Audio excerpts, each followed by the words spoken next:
living in holy sacrifice. Että me olemme elävä uhri. And then, Pyhä elävä uhri. and then at the same time have our guys' lives transformed, as it says in verse 2. Ja sitten sanotaan myöskin, että siinä elämä muuttuu. And the importance of it is to partner with OM and Dave Pike Ja erityisen tärkeää on olla yhteydessä Davidiin ja sitten OM:ään. and your church and what you're doing in this community. Ja se, mitä te seurakuntana teette tässä yhteisössä. We value and appreciate Me arvostamme tätä yhteyttä. Thank you so much for having us. Kiitos, että saamme olla teidän kanssanne.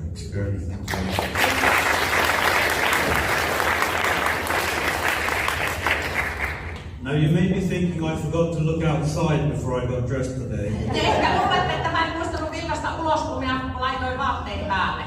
But it is actually that I get to go swimming. Ja minä menin kohta uimaan, niin sen takia. And thankfully I don't go swimming on my own.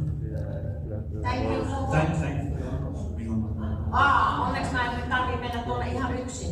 But there's guys here today who want to be baptized. Vaan täällä on muutama herrasmies, jotka haluavat tulla kastetuiksi.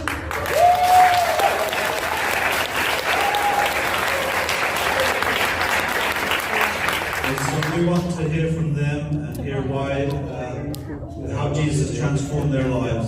Me haluamme kuulla heistä ja kuinka Jeesus on muuttanut heidän elämänsä. And why they want to get Ja baptized. miksi he haluavat tulla kasteelle. So let's start with Conrad. Welcome.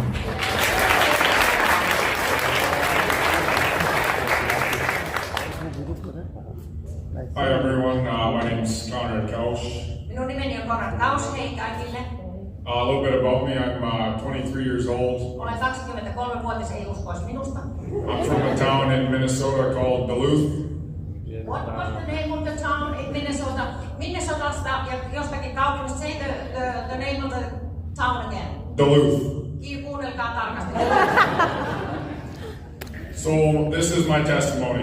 Nyt minä haluan antaa oman todistuksen. I grew up not going to the church. Minä en nuorena käynyt lapsena seurakunnassa. I did not know who the name of Jesus was En tuntenut Jeesuksen nimeä.